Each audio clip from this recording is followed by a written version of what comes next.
तो जैसा कि पिछली क्लास में हम लोगों ने देखा था कि परागण के अलग अलग प्रकार के माध्यम हो सकते हैं। मैंने कुछ इंपॉर्टेंट स्ट्रक्चर्स के थ्रू, इस तरह के पिक्चर्स के थ्रू आपको बताने की कोशिश की थी कि परागण कई प्रकार से हो सकता है। अलग अलग प्रकार के कीट इस क्रिया में सहायता करते हैं।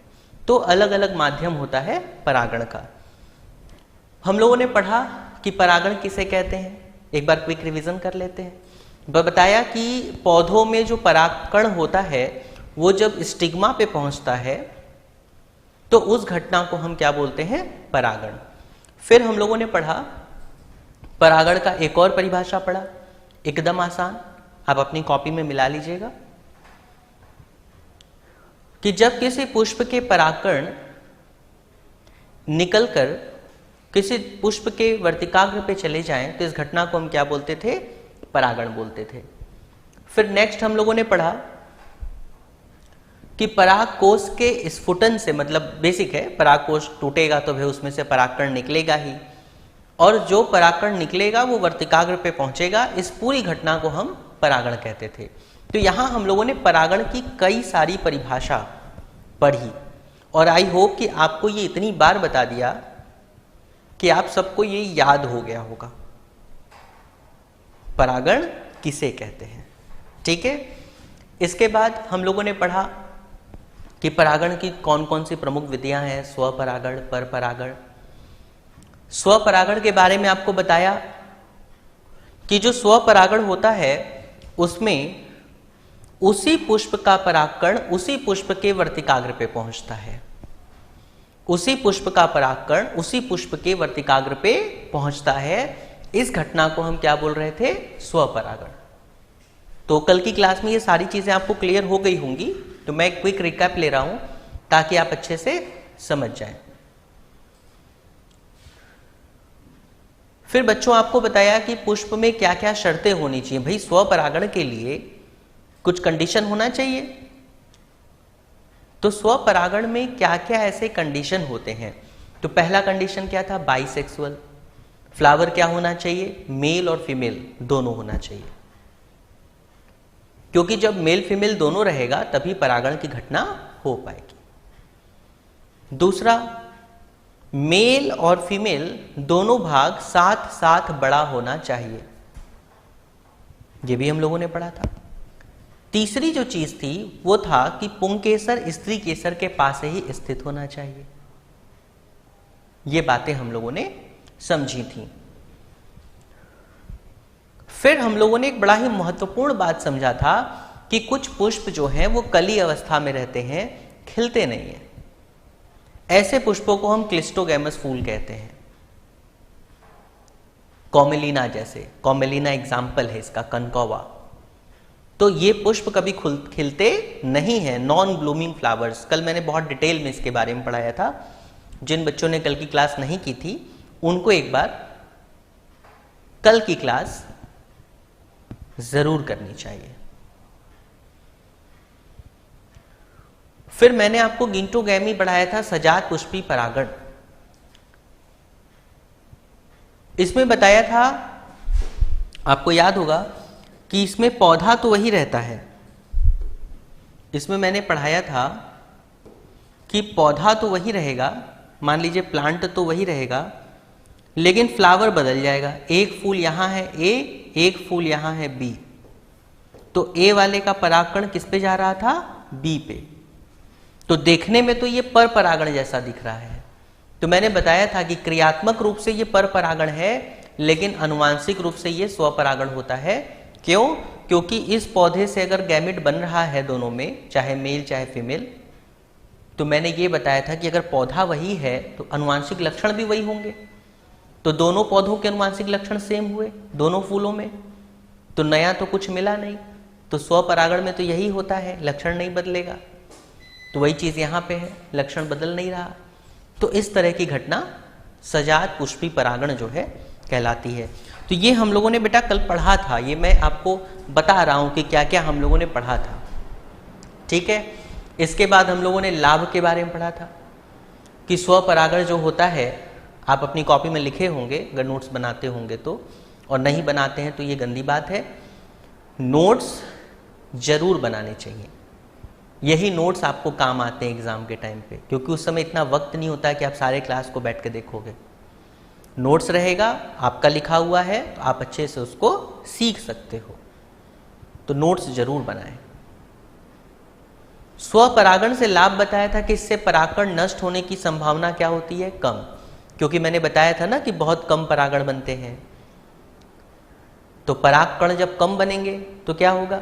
खुद ही करना है, किसी और माध्यम पे डिपेंड है नहीं। अगर ये हवा पे होता, पानी पे होता तो बहुत परागकण बर्बाद हो जाते। तो स्वपरागण में परागकण के नष्ट होने की संभावना कम होती है।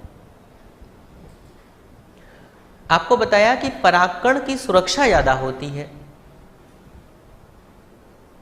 और शुद्ध वंश बनता है। और चौथा बताया था इसमें एक पॉइंट और मैंने आपको बताया था कि कम परागकण बनाना पड़ता है।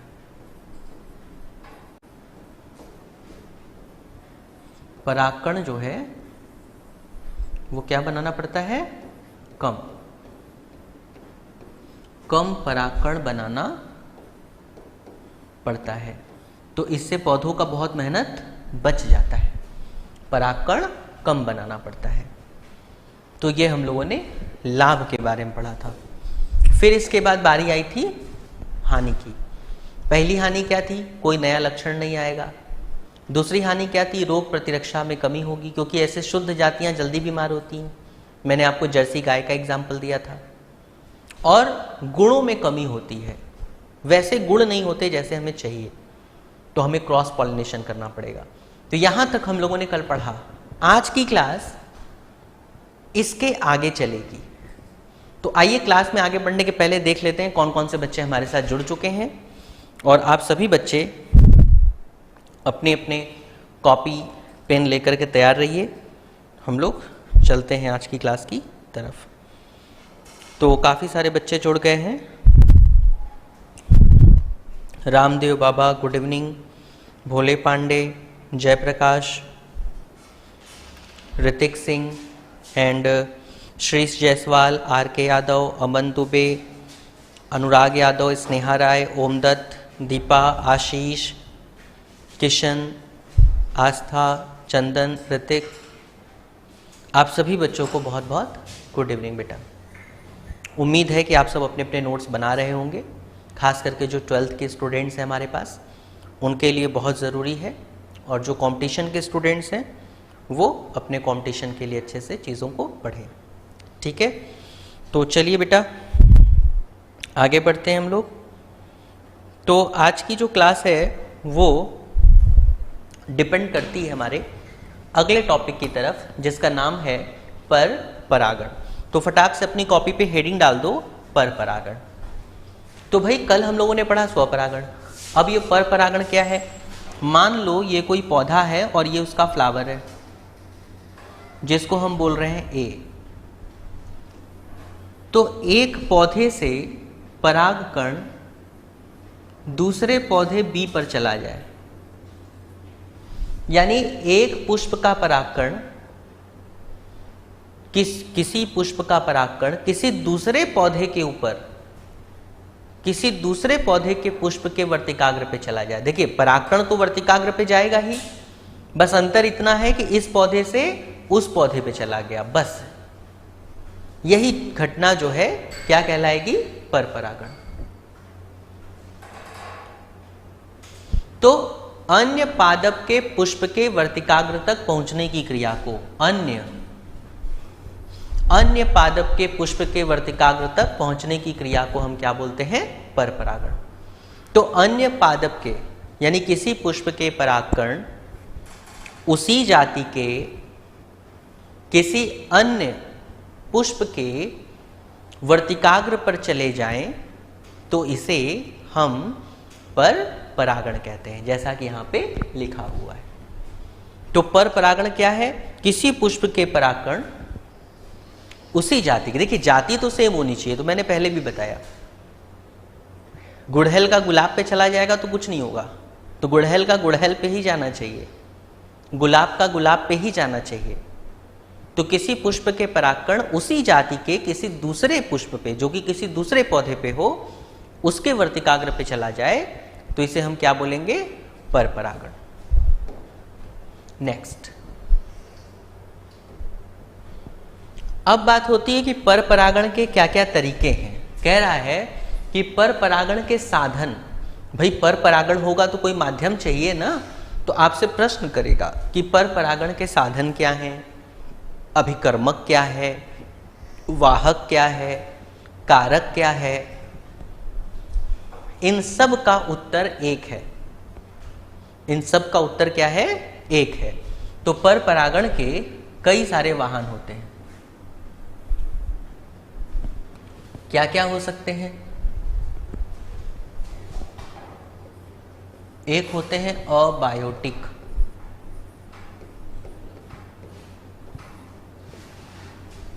ठीक है, और दूसरा होता है बायोटिक। जो अबायोटिक है इसमें किससे किससे परागण होगा? जल से हो सकता है, वायु से हो सकता है। तो जल और वायु को हम अबायोटिक मानते हैं। क्यों? क्योंकि जल और वायु तो अबायोटिक फैक्टर है ना। तो इनसे अगर परागण होगा तो पुष्पों में कई सारी चीजें होती हैं, जैसे कलर की जरूरत नहीं है, अभी आगे आएगा। बहुत ज्यादा स्मेल की जरूरत नहीं पड़ती। तो अगर इस तरीके से पौधे परागित हो रहे हैं, पुष्प में पॉलिनेशन हो रहा है फ्लावर में, तो बहुत ज़्यादा स्मेल की, बहुत ज़्यादा कलर की, अट्रैक्शन की बहुत ज़रूरत नहीं पड़ती। तो अबायोटिक फैक्टर। अब बायोटिक फैक्टर में क्या है?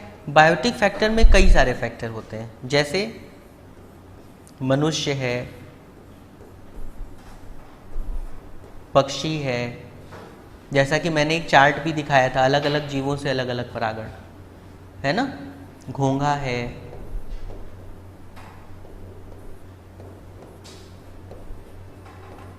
चमगादड़ होगा,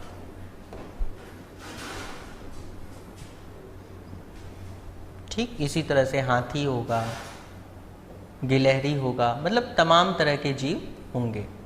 ठीक है, गिलहरी है, ये जगह स्पेस कम है तो मैंने की लिख दिया है खाली।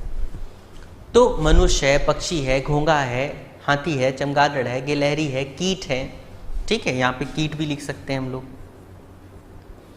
तो इस तरीके के जो फैक्टर्स हैं ये सब किस में आते हैं? बायोटिक फैक्टर में आते हैं। तो अबायोटिक फैक्टर और बायोटिक फैक्टर। आपको याद होगा कल मैंने एक चार्ट भी दिखाया था, आज फिर दिखाऊंगा। हर फैक्टर का अपना अपना कंडीशन है, अपना अपना उसका नाम है। जैसे जल परागण है तो उसको हाइड्रोफिली कहते हैं, वायु परागण है तो उसको एनिमोफिली कहते हैं। इस तरीके से अलग अलग कंडीशन है, सब पे हम लोग एक एक करके बात करेंगे, इसको नोट कर लीजिए।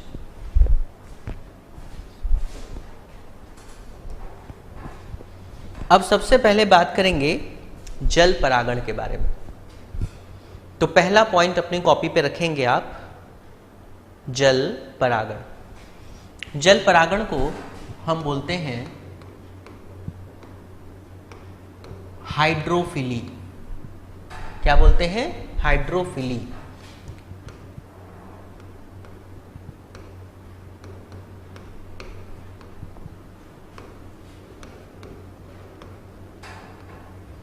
तो अगर प्रश्न आए कि जल परागण क्या कहलाता है, जल परागण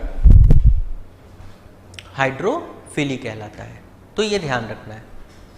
ठीक है, तो जल परागण क्या कहलाता है? हाइड्रोफिली। अब इसमें पहला पॉइंट क्या है? यह अत्यंत सीमित होता है। देखो, जल परागण का नाम है तो ऐसा नहीं है कि जल में जितने पौधे होंगे उन सारे पौधों में जल परागण होगा, ऐसा बहुत जरूरी नहीं होता। ठीक है, तो जो जल परागण है वो अत्यंत सीमित होता है, पहली चीज। तो पहला पॉइंट क्या कह रहा है कि यह अत्यंत सीमित होता है। सीमित का मतलब क्या है? सीमित का मतलब ये है कि ये जितने भी पौधे जल में होंगे सब में उसी तरह से नहीं होगा, या फिर पौधों की जितनी कैटेगरी है, जैसे जो बच्चे 12th में है मैं उनसे बात कर लूँ, सभी बच्चे चूंकि पहली बार पढ़ रहे हो बच्चों, तो थोड़ा ध्यान से समझो, मैं और इसको अच्छे से समझा देता हूँ। पौधों की कई सारी कैटेगरी है। क्लास 11 में हम लोगों ने पढ़ा, तो हम लोगों ने पढ़ा कि थैलोफाइटा होता है, याद आ रहा है, ब्रायोफाइटा होता है, टेरिडोफाइटा होता है ना, जिम्नोस्पर्म होता है और एंजियोस्पर्म होता है। ठीक, ये 5 कैटेगरी होती हैं, Thallophyta, bryophyta, pteridophyta, gymnosperm, angiosperm. तो सबसे बड़ी बात है कि एंजियोस्पर्मिक प्लांट में ये जल परागण की घटना पाई जाती है। इसीलिए ये कह रहा है कि ये अत्यंत सीमित होता है। देखो, हर लाइन पेपर के लिए इंपॉर्टेंट है, इस वजह से हर एक चीजों को मैं डिटेल में अच्छे से समझा रहा हूं। पूरा फोकस ध्यान से रखो और बहुत ध्यान से समझो। तो जो जल परागण है वो अत्यंत सीमित अवस्था में होता है। फिर कह रहा है कि ये आवृत्त बीजी वंशों में पाया जाता है। आवृत्त बीजी जो वंश होते हैं ना, उनमें पाया जाता है ये आवृत्त बीजी पौधा, एंजियोस्पर्म। अब देखो, पेपर में पूछा कि उसमें भी किसमें, एक बीजपत्री में। जो एक बीजपत्री पौधे होते हैं ना, आवृत्त बीजी जो पौधे हैं ना, इसके 2 प्रकार होते हैं। एक होता है एक बीजपत्री और एक होता है द्विबीजपत्री। इसको बोलते हैं मोनोकॉट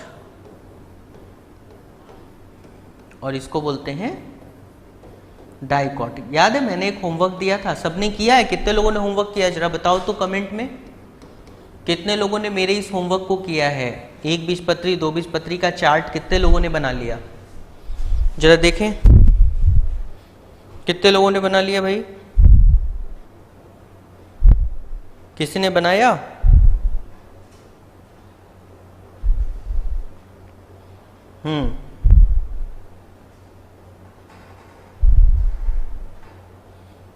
गुड, सबके नोट्स कंप्लीट हो रहे हैं, ये अच्छी बात है। ठीक है, ये बहुत अच्छी बात है। तो हम लोग अभी बात कर रहे थे कि एक बीजपत्री और 2 बीजपत्री, 2 तरह के पौधे होंगे। तो एक बीजपत्री का मतलब क्या है? जिसमें एक बीजपत्र हो, जैसे मक्का हो गया। और डाइकॉट का मतलब जैसे चना, ऐसे तोड़ेंगे तो 2 दाल होता है। इतना तो क्लियर है। तो कह रहा है कि आवृत्त बीजी पौधों में, एक बीजपत्री पौधों में जल परागण ज्यादा होता है। कहने का मतलब बहुत सिंपल है, जल परागण की जो घटना है बेटा, वो बेसिकली एक बीजपत्री पौधों में ज्यादा होता है। जैसे वेलिसनेरिया, हाइट्रिला, ठीक है, जोस्ट्रेरा,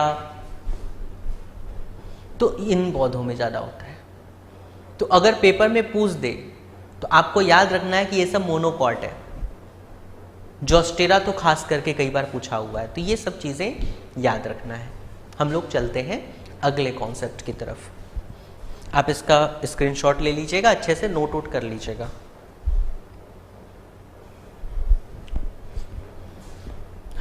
अब देखो, बड़ा इंपॉर्टेंट एक कॉन्सेप्ट आ गया। जब भी जल परागण की बात हो या पानी की बात हो और इस पौधे की नाम ना आए, ऐसा हो नहीं सकता। वाटर हाइसिंथ कई बार पेपर में पूछा हुआ है। बंगाल का टेरर कहते हैं इसको, टेरर ऑफ बंगाल। बंगाल के लिए बड़ा समस्या है ये।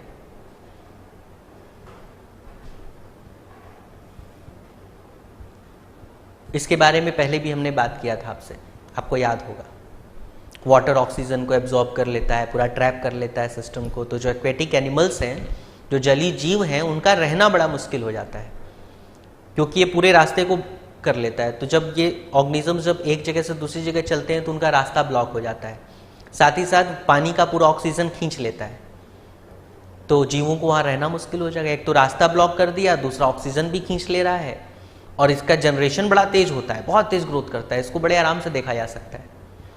तो वाटर हाइसिंथ और वाटर लिली, जिसको कुमुदनी कहते हैं, तो वाटर हाइसिंथ और वाटर लिली, ध्यान से सुनना मेरी बात, वाटर हाइसिंथ और वाटर लिली के जो पौधे होते हैं ये जलीय पौधे हैं। कैसे पौधे हैं? जलीय पौधे हैं। फिर भी परागण इनमें किसके द्वारा होता है? वायु और कीट, वायु और कीट के द्वारा। तो ये पूछेगा कि ऐसे कौन से जलीय पौधे हैं जिनमें रहते तो पानी में है लेकिन जल परागण नहीं होता। तो ऐसा प्रश्न कई बार आता है, ध्यान देना। रहते पानी में है लेकिन जल परागण इन पौधों में नहीं होता। इन पौधों में क्या होता है? वायु परागण और कीट परागण। ठीक, तो इसको अच्छे से नोट कर लीजिए।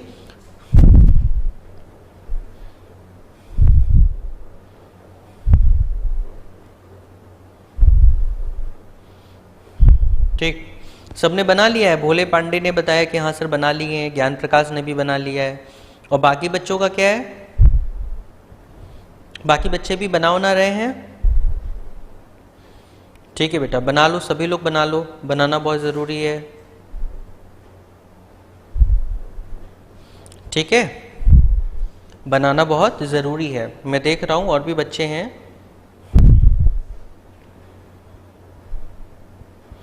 बनाना बहुत ज़रूरी है, आप अपने अपने अच्छे से। ओके, तो नेक्स्ट थिंग पे आगे चलते हैं। तो अगला जो पॉइंट है हम लोगों का, इसको अच्छे से नोट कर लीजिएगा। नेक्स्ट, अब देखिए अगला टॉपिक है, हेडिंग डालिएगा वेलिसनेरिया में जल परागण। ये अलग से पेपर में पूछता है। तो ये कई बार पेपर में पूछा है कि वेलिसनेरिया में जल परागण, वाटर पॉलिनेशन इन वेलिसनेरिया, समझाइए। तो ये आपको पेपर में बताना पड़ेगा। तो ये अलग से टॉपिक आता है, तो सभी बच्चे इस पे थोड़ा ध्यान दो। कंपटीशन वाले बच्चों से पूछेगा वेलिसनेरिया में जल परागण कैसे होता है, या फिर पूछेगा कि वेलिसनेरिया में जो प्रोसेस है वाटर पॉलिनेशन का वो किस तरीके से होता है, या पूछेगा वेलिसनेरिया में परागण किसके द्वारा होता है। तो आपको बताना पड़ेगा। तो ये प्रोसेस है, इसके बारे में हम लोग बात करेंगे। आस्था ने पूछा कि सर हाइडेटोड्स क्या होता है? बेटा ये स्पेशली कुछ मॉडिफिकेशन होते हैं। हाइडेटोड्स जो होते हैं वो मॉडिफिकेशन होते हैं लीफ में, ताकि वो जो एक्सेसिव अमाउंट ऑफ वाटर होता है वो उनका रिमूव आउट हो जाए इससे, इसलिए। ठीक है, तो ये मॉडिफिकेशन में आता है। ठीक, तो चलो बच्चे, वेलिसनेरिया में जल परागण किस तरीके से हो रहा है इस पे हम लोग बात करेंगे।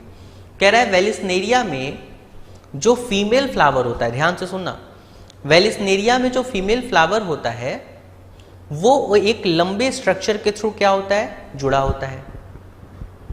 और बाद में पुष्प जो है, फ्लावर जो है, वो वाटर लेवल पे, वाटर के पास चला आता है। और जो मेल फ्लावर है उसके पॉलन ग्रेन पानी में तैरते रहते हैं और इस तरीके से हो जाता है। देखिए हम आपको यहाँ पे विजुलाइज करा रहे हैं। मान लो ये पानी है, मान लो ये पानी बह रहा है, और सपोज करो कि यहाँ पे वेलिसनेरिया का एक फ्लावर है, और ये फ्लावर इतने लंबे स्टाक से, स्टाक मतलब वृंत, इतना लंबा इसका डंठल है कि इस लंबे डंठल से जुड़ा हुआ है, और ये यहाँ पानी में आ गया। ये मान लो फ्लावर है जो पानी में आ गया, इतना लंबा डंठल है कि वो झुक के पानी की लहर की तरफ, पानी के तल पे आ गया। समझ पा रहे हो?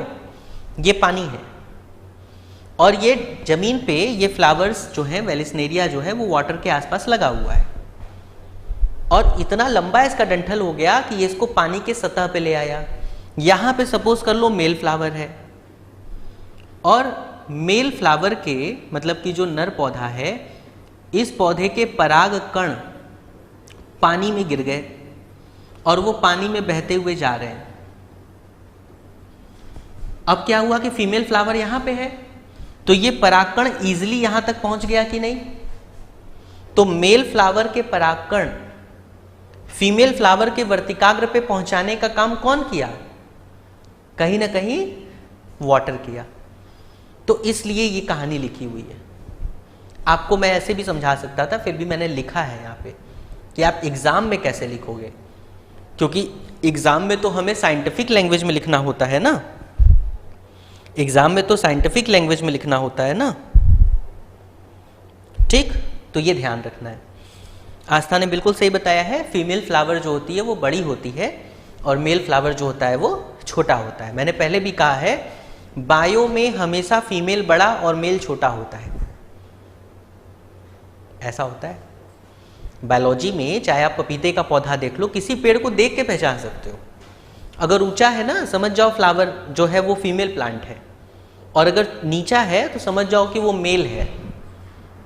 एस्केरिस में भी ऐसे ही होता है। खैर अलग बातें हैं, लेकिन बेसिक कॉन्सेप्ट यही है, ठीक है। तो ये हमने आपको क्लियर कर दिया वेलिस्नेरिया में जल परागण की घटना, कि मेल का जो पॉलन ग्रेन है वो इजीली ऐसे होते तो पानी में ही है पौधे, ये पौधे पानी में ही हैं, लेकिन अब कैसे मेल का परागकण फीमेल पे पहुंचे? न कीट आ रहा है न हवा आ रहा है, क्योंकि हवा जैसे इसके अंदर कैरेक्टर्स नहीं है कि उड़ पाए, कीट इसके पास आएगा नहीं, कोई आकर्षण नहीं है, तो मेल के परागकण टूट के पानी में चले जाते हैं और पानी बहता रहता है और फीमेल फ्लावर बड़ी होके पानी में झुक जाती है, ऑटोमेटिकली परागण हो जाता है। समझ गए सभी लोग? यस सर लिखो फटाक से, तो हम आगे चलें। सबको समझ में आ गया ना? सबको समझ में आ गया? चलो गुड, आगे चलते हैं।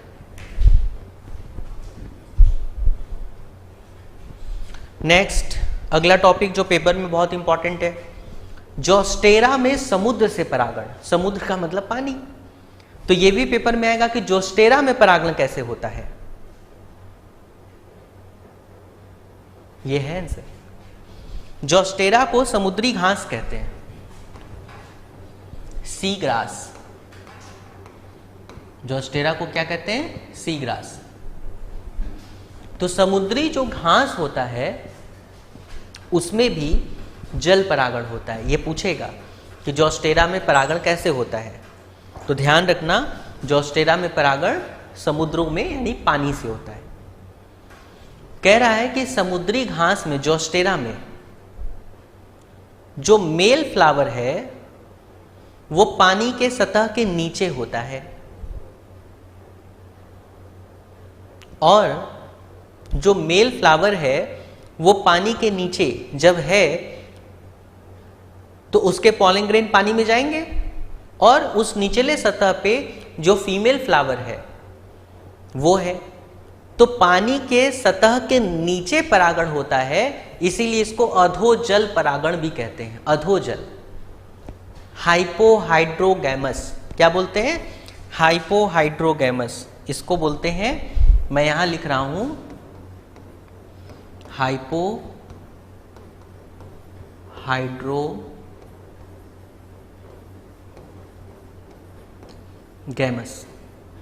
तो ये पेपर में आता है कि हाइपोहाइड्रोगैमस परागण।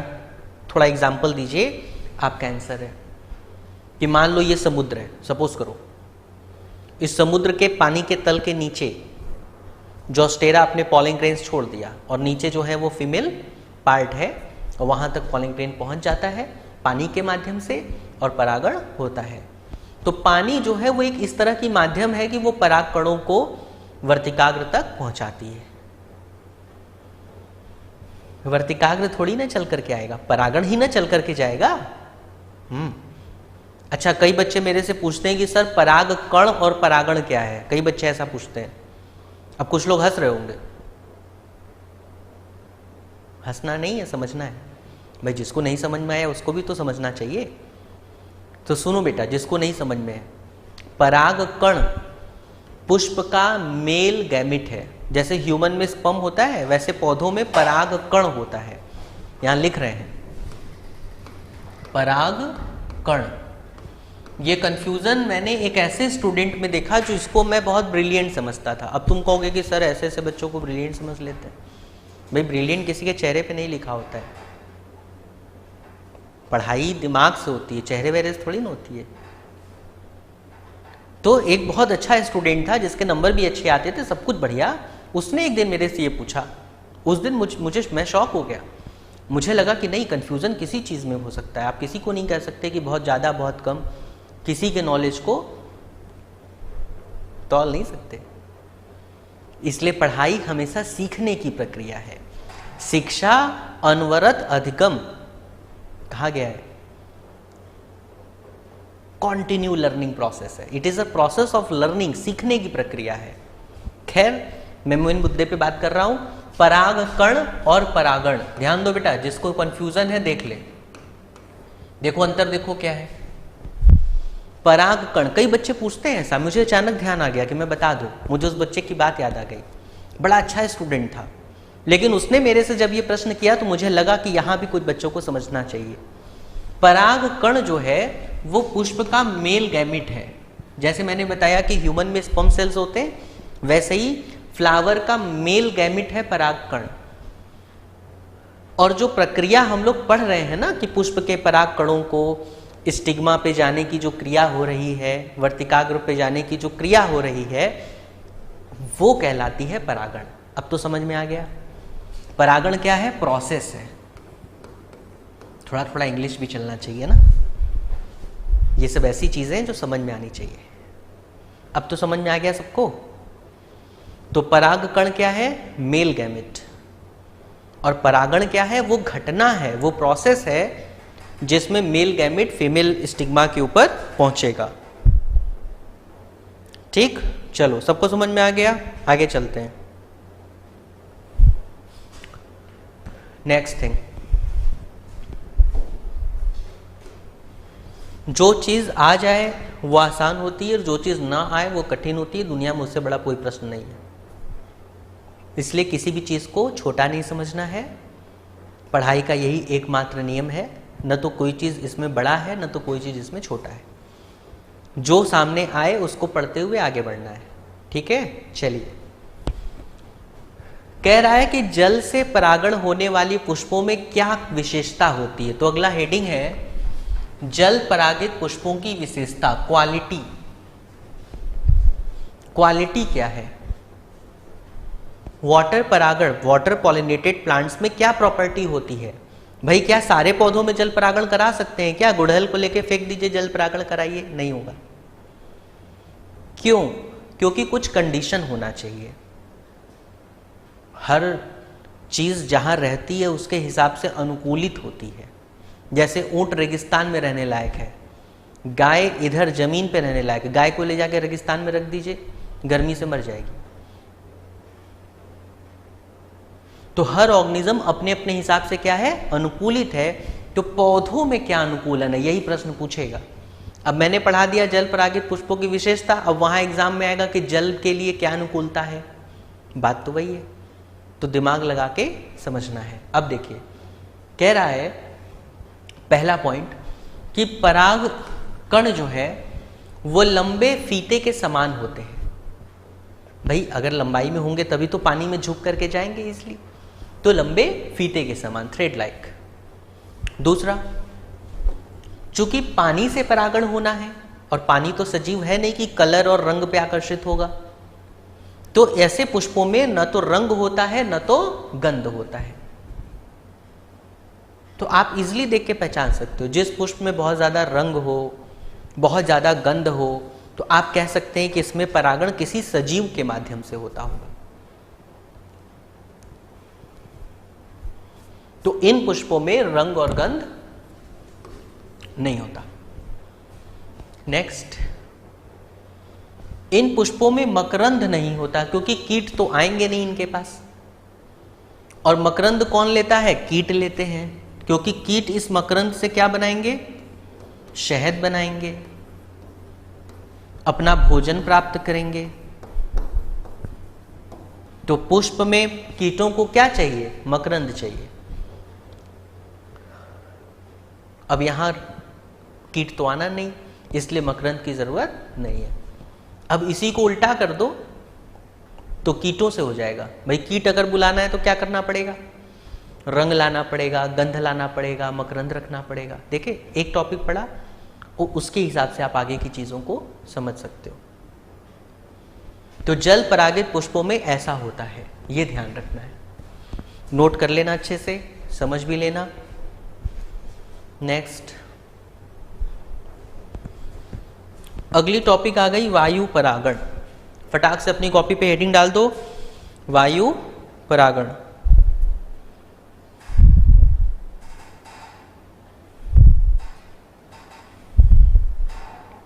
अमृता राय, हाँ बेटा, अगर ऊपर सतह के ऊपर होता है तो उसको एपीहाइड्रोगैमस कहते हैं और सतह के नीचे होता है तो उसको हाइपो कहते हैं।